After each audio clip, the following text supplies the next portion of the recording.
G'day, Joey here. I'm finally getting back to my Mel Bay modern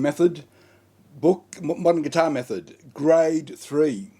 So this is part 5, and a big thank you to Brennan, who left a few comments on the other parts I'd done, and gave me a little bit of a push to keep going. So thank you for that. Always welcome comments and feedback, and it does give you the motivation to keep going. And I do want to go through this book to the very end, and I do hope that people might enjoy it as I go through it. Now, I had great trepidation about. Yes, it's been a couple of months actually since I've done one of my pages from Mel Bay, and I knew it was coming because I had seen it before, looked at it before. I had great trepidation because they are two concepts I'd never heard of. So, I like to think that I know a reasonable amount of musical theory. As we say in Australia, I know just enough to be a little bit dangerous, yeah. So I obviously don't know all that much. So two concepts I'd never heard of coming up. So just to recap, these first few pages have all been about the key of A major. So it was inevitable that we would touch on the relative minor of A major, which is, just a reminder, if we have our major shape, this one in A. So 1, 2, 3, 4, 5, 6. That's the F sharp. The sixth of a major scale is always the relative minor. So F sharp minor. Now I know my minor scale to be sort of this shape. And that's a nice easy shape to remember. It's actually similar to the minor pentatonic that you might know, except you add the second, and then you add that one, which is the the sixth. Anyway, Mel Bay gives us two F sharp minor scales to learn, none of which are the one I just played, the normal minor scale that I know. I don't know if it's got another name. It's, as I said, it's the minor scale that I know, but he gives us two other minor scales. So let's have a look at them, and they're a little bit weird. As I say, I've never heard of these words, these names. Never knew these minor scales existed. So the first one's, so there it is up on the screen. The first one's harmonic, and we start with F sharp as usual. So there's our first 5 notes, and all's good. And then we get to the D. That's all good. And then instead of playing the E that I would normally play, we jump to what I would call an F, but in fact it is, if you look carefully at my notation, an E sharp. And then you reach the F sharp. So let's play it again.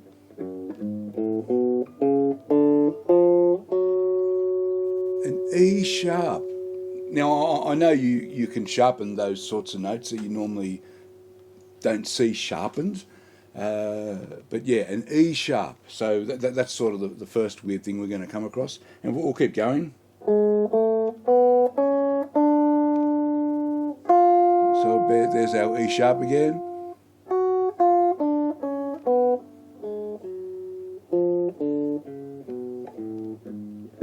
So there's our harmonic. Our F sharp minor harmonic scale.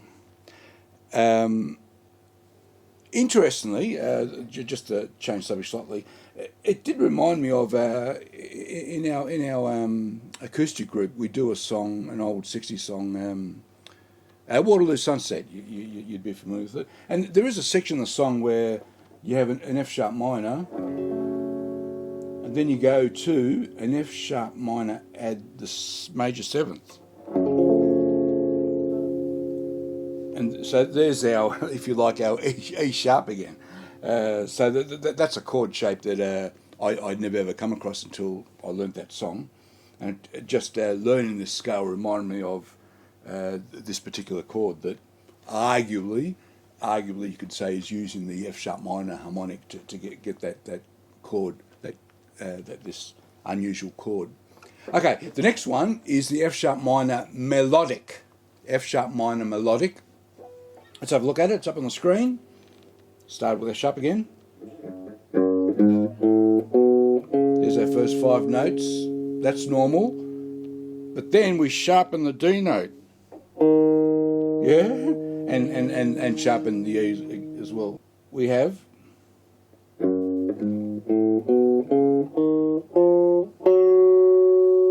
So two unusual notes that are sharpened.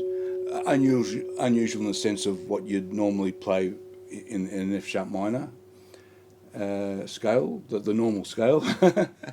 Let's keep going. So now there's more weirdness to come. So let's keep going.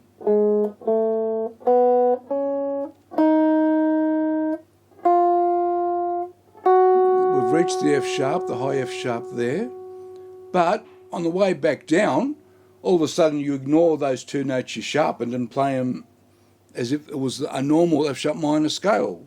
Yeah, like.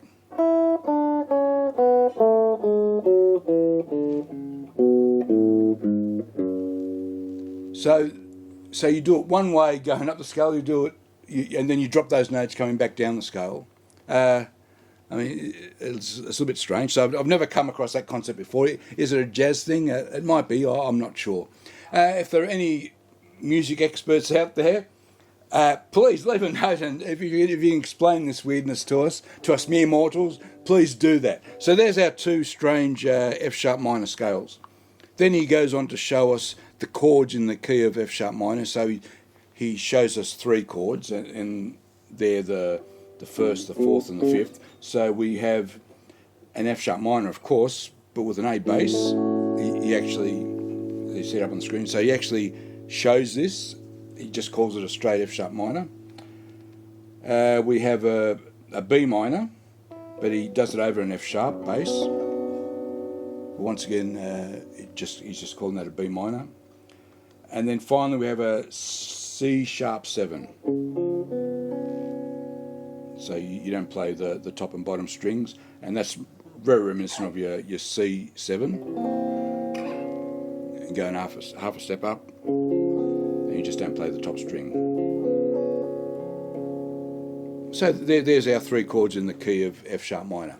Finally, on this page 7, accompaniment styles. So let me swap to the acoustic guitar and let's have a look at his accompaniment styles. Okay, so these are what Mel Bay calls his accompaniment styles. Generally, it's the alternative basses you play with each of the chords. So you sort of there's just a bit of a practice, sort of changing bass lines. Fairly straightforward. Let's run through it. So once again, each series of 4 bars I'll put up above as I play. Okay, we're starting with F sharp minor.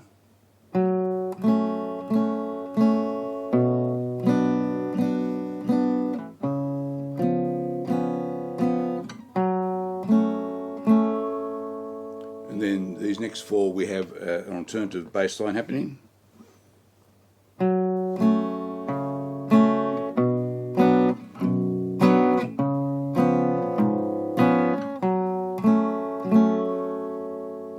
And then we go to 3/4 time, and once again with an alternative bass on the second bar of the 3/4. I'll better get into 3/4 mode. Okay.